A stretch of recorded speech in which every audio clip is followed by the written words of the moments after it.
आज आपल्या तुळजापूरच्या विकास आराखड्याच्या बाबतीमध्ये आपण बैठक घेतली आणि सर्वांनाच आपण आमंत्रित केलं होतं. त्यांनी त्यांच्या सूचना काही अडचणी वाटत असतील तर त्या मांडाव्या म्हणून मोठ्या संख्येने नागरिक इथे आले होते आणि त्यांनी प्रामुख्याने जे विषय मांडले त्याच्या बाबतीमध्ये मला विशेष काही अडचण वाटत नाही आहे. याच्या आधी देखील आपण आराखडा जो आहे तो सादर अगदी मंदिराच्या समोर स्क्रीनवरती केला होता आणि जनतेकडनं त्यांचं म्हणणं आपण मागितलं होतं. मग त्याच्यामध्ये पुजारी असतील, व्यापारी असतील आणि इतर नागरिक असतील, त्यांनी त्यांचं म्हणणं मांडावं आणि काही अडचणी असतील तर सांगाव्या आणि त्याच्या अनुषंगाने आपण त्या आराखड्यामध्ये बदल केले.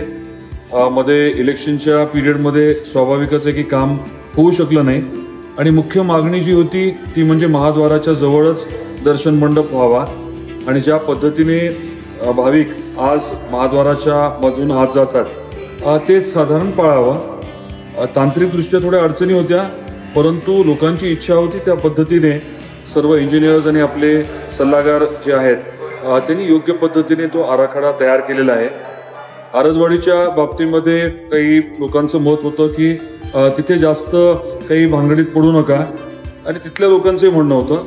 त्यामुळे त्या बाबतीमध्ये स्पष्ट आपण निर्णय घेतोय की तिकडे विशेष काही करायचं नाही. आज जी काही तिथे प्रचलित पद्धत आहे तेवढी फक्त पाळायची. याच्या व्यतिरिक्त जे काही कुलाचार केले जातात, वेगवेगळ्या विधी केल्या जातात, त्यासाठी योग्य सुनिश्चित जागा देण्यात यावी ही देखील मागणी होती. तसं अंतर्भूत आहेच. माझी आग्रहाची विनंती राहील की जो आराखडा आहे तो सर्व संबंधितांनी व्यवस्थित बघावा. आपण PDF फॉर्मॅटमध्ये देखील माहिती जी आहे DPRची ती उपलब्ध करून देऊ, जेणेकरून नागरिकांना अजून स्पष्टता येईल. बरेचसे विषय जे मांडले गेलेत ते ऑलरेडी या आराखड्यामध्ये अंतर्भूत झालेले आहेत. 200 एकरवरती काय करणार असा प्रश्न काही लोकांनी विचारला. खरं तर आधीच्या आराखड्याच्या बाबतीत चर्चा करत असताना आणि आता देखील आपण सांगितलं होतं की आपली अपेक्षा अशी आहे की रोज किमान 1 लाख तरी भाविक आपल्या आईच्या दर्शनाला यावे आणि आलेले जे भाविक आहेत त्यांच्यापैकी 10% तरी लोकांनी इथे राहावं.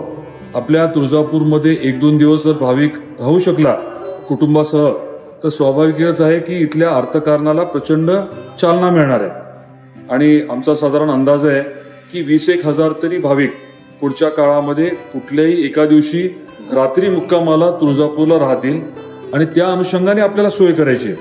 म्हणजे 20,000 भाविक राहायचे म्हटलं आता स्वाभाविकच आहे की त्या अनुषंगाने आपल्याला रूम्सची सोय करावी लागेल. जे आपले पुजारी आहेत ज्यांच्या घरी भाविक राहतात, बऱ्याच वेळेस त्यांची गैरसोय होत असते, जागा कमी असते. त्यामुळे या 200 एकरच्या आराखड्यामध्ये पुजाऱ्यांसाठी बंगले आणि त्याचबरोबरीने भाविकांची राहण्याची सोय अशा पद्धतीने ते नियोजन जे आहे ते केलं जाणार आहे. काही वेगवेगळ्या ठिकाणी हे शिफ्ट करावं असं सांगण्यात आलं. तर मी आमच्या सर्व सहकाऱ्यांना, सर्व नागरिकांना विनंती केली आहे की तुम्हाला जर इतर कुठे काही जागा उपलब्ध असेल या प्रकारची तर आपण आम्हाला सांगा. त्यांनी काही सुचवलंय कुठलं ह्याचं काय म्हणतं भात संशोधन केंद्र वगैरे असं काय सुचवलंय. त्याच्याबद्दल थोडासा विचार नक्की केला जाईल.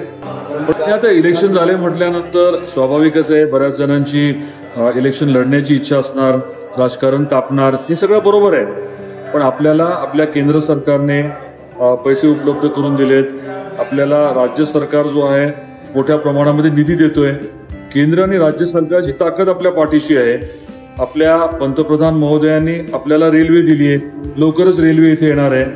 आपले गृहमंत्री अमित शाह साहेबांनी तर वैश्विक दर्जाचं धार्मिक पर्यटन स्थळ म्हणून तुळजापूर विकसित करू हा शब्द आपल्याला दिला आहे.